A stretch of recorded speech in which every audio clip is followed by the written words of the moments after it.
Okay, so we're on 7.3 day one, the tangent ratio.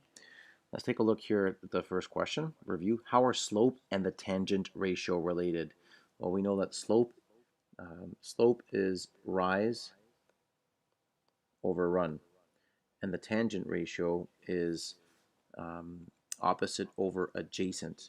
So if we had a right angle triangle like this, and we're talking about this angle here, we'll call it theta. We're talking about this angle, the opposite would be this right here, opposite that angle, and the adjacent would be ADJ for adjacent would be right there. So opposite over adjacent is really rise over run. So the slope and the tangent ratio are related because they are both rise over run.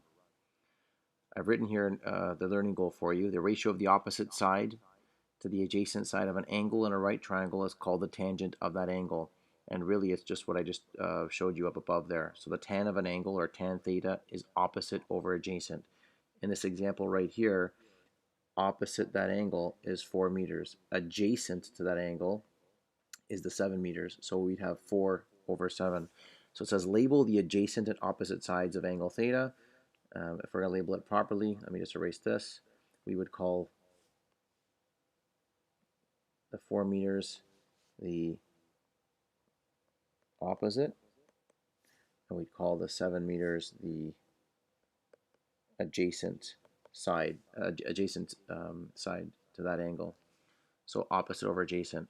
Write the tangent ratio. Here we are 1b. Write the tangent ratio of angle theta, and the tangent ratio would be 4 over 7. That would be a ratio. Okay, 4 to 7, or 4 over 7. If I wanted to express tan theta, looking at C here, if I want to express tan theta as a decimal, then you literally just go to your calculator and 4 divided by 7. Oops, that didn't work out. 4 divided by 7, 0 0.571, 0.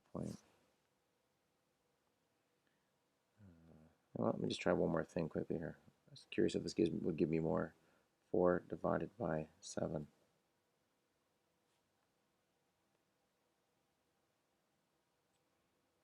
Doesn't like that. Don't think it's square root. Okay.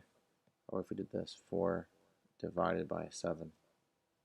Still gives 3 decimal places. Usually we use 4, so let's use that for now. 0 0.571. Okay. 0. Okay. And, oh, oops, that's not what we wanted to do. All right, so let's look at the next question. Express, again, we're usually using 4 decimal places, but the calculator I'm using only gave me 3. So you want to get the fourth. Use your calculator and get the fourth number there. Consider the diagram at right. Find the measure of both acute angles and round to the nearest degree. So we know we've got an acute angle here and an acute angle here. And if we're going to find the measure of both those angles, round to the nearest degree, the 90-degree angle is not enough information to get at that. It's not an isosceles triangle, so we're stuck. We've got to use the tangent ratio, of course. So what I'm going to do is I'm going to mark theta. Let me mark theta here for you. Mark theta right there.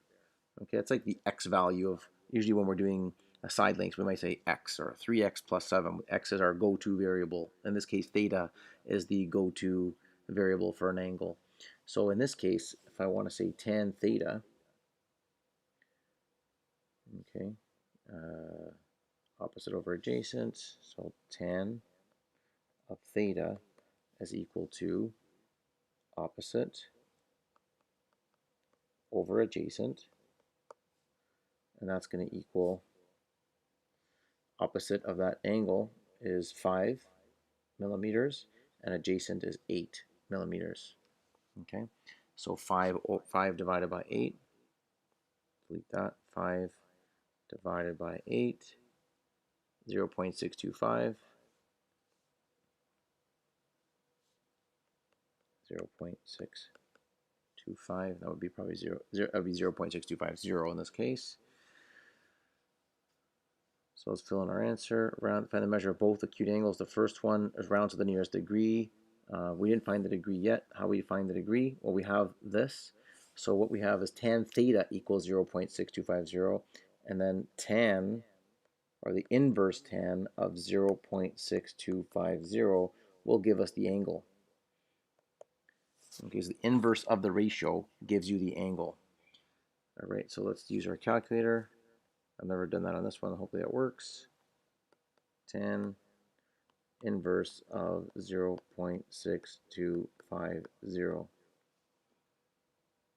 That's so cool. 32, so we're rounded to 32 degrees.